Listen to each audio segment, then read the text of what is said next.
दोस्तों, स्वागत है आपका हिंदी साहित्य में। इसके पिछली वाली वीडियो में हमने मैथिली शरण गुप्त के बारे में पढ़ा। अभी आइए उनकी बहुत ही महत्वपूर्ण कृति जो साकेत है उसके संबंध में जो महत्वपूर्ण तथ्य है उसको पढ़ते हैं। दोस्तों, साकेत महाकाव्य बहुत ही महत्वपूर्ण है। सारी परीक्षाओं में इसे पूछा जाता है प्रश्न, चाहे कोई सा भी परीक्षा है। तो आइए हम इसको देखते हैं। इसका रचना काल है 1931 और कुल सर्ग 12 है। काव्य श्रेणी है महाकाव्य, प्रबंध, काव्य। इसके प्रेरणा स्रोत काव्य को देखते हैं। प्रथम है रविन्द्रनाथ टैगोर का लेख काव्य की उपेक्षिताएं और दूसरा है महावीर प्रसाद द्वारा लिखित भुजंग भूषण भट्टाचार्य नाम से प्रकाशित लेख, जो कि 1908 ईस्वी में प्रकाशित हुआ था। नेक्स्ट, इसके लिए देखिए दोस्तों, मंगला प्रसाद पारितोषिक पुरस्कार इनको दिया गया। किसके लिए दोस्तों? साकेत के लिए। विशेष, यह तुलसी के रामचरितमानस के बाद हिंदी का दूसरा बड़ा राम काव्य माना जाता है। साकेत को तुलसी के रामचरितमानस के बाद दूसरा राम काव्य माना गया है। दोस्तों, रामचरितमानस की रचना तुलसीदास ने की थी 1574 ईस्वी में, और इसको रचने में उनको कितने दिन का समय लगा था? 2 साल 7 महीने 26 दिन का। नेक्स्ट देखिए, इस रचना में आर्य समाज का प्रभाव साफ दिखाई पड़ता है। डॉक्टर द्वारिका प्रसाद सक्सेना के अनुसार साकेत की रूपरेखा निश्चित करने वाले श्री छोटे लाल बृहस्पति हैं, माने जाते हैं 1911 ईस्वी में। आचार्य नंद दुलारे वाजपेयी के अनुसार साकेत महाकाव्य ही नहीं, आधुनिक हिंदी का युग प्रवर्तक महाकाव्य है। किसके अनुसार दोस्तों?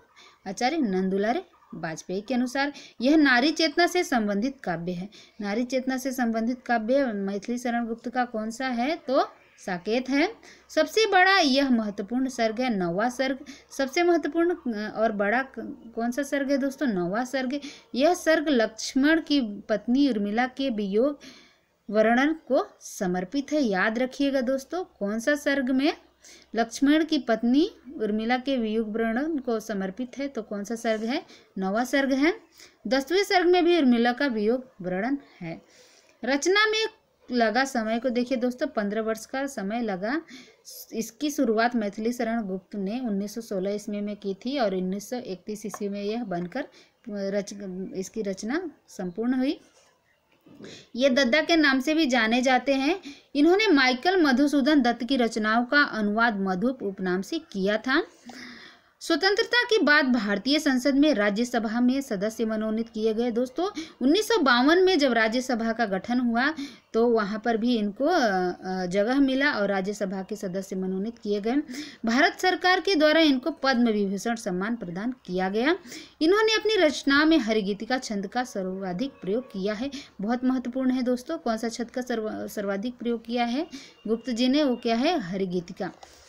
गुप्त जी पहले वैश्योपरक पत्र में अपनी रचनाएं छपवाते थे, किंतु सरस्वती में अपनी रचनाओं को प्रकाशित करने की तीव्र आकांक्षा उन्हें हृदय में थी। उन्होंने रसिकेंद्र उपनाम से ब्रज भाषा में लिखी कविताएं सरस्वती के लिए भेजी, किंतु यह कविता सरस्वती में नहीं छपी। द्विवेदी जी ने उन्हें पत्र लिखकर सूचित किया कि सरस्वती में हम बोलचाल की भाषा में लिखी गई कविताओं को ही छापते हैं, तथा यह भी लिखा कि रसिकेंद्र बनने का जमाना अब चला गया है। गुप्त जी पर इन दोनों बातों का विशेष प्रभाव पड़ा। आपको पता होगा दोस्तों कि गुप्त के जो साहित्यिक गुरु है वह है महावीर प्रसाद द्विवेदी। याद रखिएगा, उन्होंने खड़ी बोली में कविता लिखना प्रारंभ कर दिया। किसके कहने पर दोस्तों? महावीर प्रसाद द्विवेदी, जो कि उनके साहित्यिक गुरु थे। उपनाम से भी सदैव के लिए मुक्ति पाली।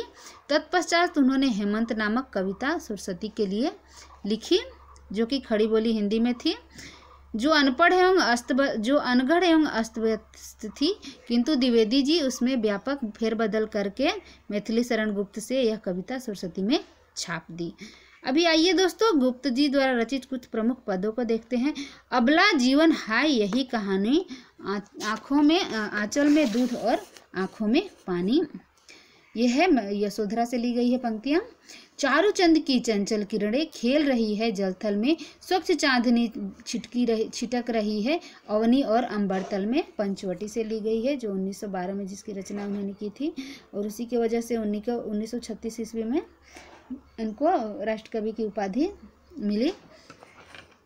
हम कौन थे, क्या हो गए और क्या होंगे अभी, आओ विचारे आज मिलकर समस्याएं सभी। भारत भारती की पंक्तियां हैं। नीलांबर परिधान हरित पट पर सुंदर है, सूर्य चंद्र युग मुकुट मेखला रत्नाकर है। नदियां प्रेम प्रवाह फूल तारे मंडन है, बंदी जन खगवृंद शेष फन सिंहासन है। करते अभिषेक पयोध है, बलिहारी इस वेश की। हे मातृभूमि तू सत्य ही, सगुण मूर्ति सर्वेश की। नेक्स्ट देखिए, सखी नील नभस्सर से उतरा, यह हंस आहा तरता तरता। अब तारक मौक्तिक शेष नहीं, निकला जिनको चरता चरता। हम हिम बिंदु बचे तब भी, चलता उनको धरता धरता। गड़ जाए न कंटक भूतल के, कर डाल रहा डरता डरता। आइए दोस्तों, अब हम मैथिली शरण गुप्त के बारे में कुछ महत्वपूर्ण तथ्यों को जानते हैं। गुप्त जी की खड़ी बोली की पहली कविता है हेमंत, जो 1905 ईस्वी में सरस्वती पत्रिका में प्रकाशित हुई थी। गुप्त जी की पहली काव्य रचना है रंग में भंग, जो यह लघु खंड काव्य है, 1909 में प्रकाशित हुई थी। गुप्त जी की पहली महत्वपूर्ण प्रसिद्ध काव्य रचना है भारत भारती, 1912 में। इसके लिए मुसद्दे अली एवं मुसद्दे कैफी या भारत दर्पण लेखक ब्रजमोहन दात्रे कैफी से यह प्रभावित रचना मानी जाती है, याद रखिएगा। भारत भारती रचना के कारण इनको जेल भी जाना पड़ा था, एवं इसी रचना के लेखन के कारण इनको राष्ट्रकवि की संज्ञा दी गई। इनको राष्ट्रकवि की उपाधि 1936 ईस्वी में काशी में महात्मा गांधी के द्वारा प्रदान की गई थी, याद रखिएगा दोस्तों, बहुत ही महत्वपूर्ण है यह। इनकी प्रारंभिक रचना कलकत्ता से निकलने वाले वैश्योपरक पत्र में प्रकाशित होती थी, परंतु द्विवेदी जी के संपर्क में आने के बाद इनकी कविताएं सरस्वती पत्रिका में प्रकाशित होने लगी। गुप्त जी की दूसरी महत्वपूर्ण प्रसिद्ध रचना है साकेत, 1931 ईस्वी में। डॉक्टर नगेंद्र के अनुसार भारत भारती की लोकप्रियता खड़ी बोली की विजय पताका सिद्ध हुई। डॉक्टर बच्चन सिंह के अनुसार धर्म से विशिष्ट द्वैतवादी, विचारों में गांधीवादी और साहित्य में अभिधावादी माने जाते हैं। गणपति चंद्र गुप्त ने इनको आधुनिक काल का तुलसीदास कहा है। आशा है दोस्तों मेरे वीडियो से आपको लाभ मिलेगा। आप मेरे वीडियो को लाइक कीजिए, अपने दोस्तों के साथ शेयर कीजिए। थैंक यू दोस्तों मेरे वीडियो को देखने के लिए।